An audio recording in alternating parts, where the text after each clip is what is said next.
यांच्यावर टीका करणाऱ्यांचा रुपाली चाकणकरांनी समाचार घेतलाय। दादांवर बोलणारे तुम्ही खासदार हे दादांमुळे निवडून आलेले आहेत, दादांसोबत नाहीत म्हणून त्यांना तळ ठोकावा लागतोय असा टोला चाकणकरांनी लगावला। दुसरीकडे सुप्रियाताई सुद्धा गेल्या 15 वर्षापासून अजित पवारांमुळे निवडून येत आहेत।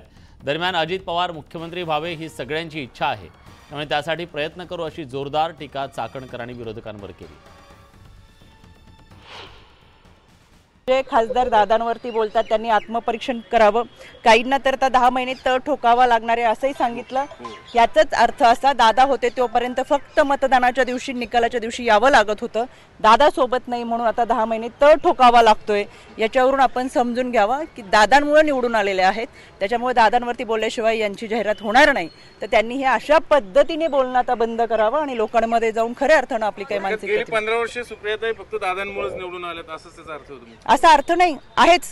2024 मध्ये दादांना मुख्यमंत्रीपदी पाहायला आवडेल का? निश्चितच, नक्कीच। त्यासाठी होणार, दादा होणार यामध्ये फक्त दादा मुख्यमंत्री झाले पाहिजेत आणि होणार का असं म्हणून चालणार नाही। तर संघटना म्हणून आम्हाला सगळ्यांना काम करावं लागणार आहे आणि संघटना म्हणून काम करत असताना ही संघटना ही तळागाळात पोहोचलेली असली पाहिजे।